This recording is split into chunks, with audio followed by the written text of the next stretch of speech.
Family entertainer ఎలా అవుతుంది? మీరు లూడో గేమ్ గురించి ఇచ్చిన డైలాగ్ సెన్సార్ తీసేసారా? ఉందా? లేదు సార్, తీసేశారు. అది అంటే సెన్సార్ కాదు, ముందు నుంచే మేమే లేదు, అది బీప్ ఉంది. సార్ అది పెట్టడంలో మీ ఉద్దేశం ఏంటి? సినిమాకి పబ్లిసిటీ బజ్ కోసం పెట్టారా? లేకపోతే పోషించిన మీరు మీ ఇంట్లో మీ తల్లితోటో మీ సిస్టర్ తోటో ఆ పదం వాడతారా? ఏ పదం సార్? ఆ లూడో గేమ్ లో వచ్చిన పదం నేను అది పలకటానికి అది నేను మా తల్లితోనో మా తండ్రితో వాడలేదు సార్, సినిమాలో మా ఫ్రెండ్తో వాడాను. అది మరి తల్లిదండ్రులు చూస్తున్నారు కదా. నేను అదే Sisters, సార్, మీరు ఇప్పటికి wholesome family ఈ క్వశ్చన్ కి నేను entertainer పదే ఆన్సర్ చేశాను సార్. ఇప్పటికి నాకు తెలిసింది ఇది ఒక 4వ ప్రెస్ మీట్ అంటే అయింది. మిమ్మల్ని మీరు సమర్థించుకుంటున్నారేమో కానీ అది కరెక్ట్ అని ఎలా నేను సమర్థించట్లేదు సార్. అది ఫ్యామిలీ చూడొచ్చు, హోల్సమ్ ఫ్యామిలీ ఎంటర్టైనర్ అంటున్నారు. మదర్ రావచ్చు, సిస్టర్ రావచ్చు, అందరు రావచ్చు.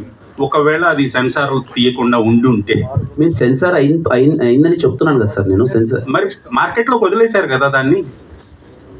అంటే ఇప్పుడు మీరు ఏం చెప్పదలుచుకున్నారు సార్? పబ్లిసిటీ కోసం వదిలేరా? లేదు సార్, పబ్లిసిటీ కోసం వదలలేదు. క్యారెక్టర్ ఇలా ఉంటుందని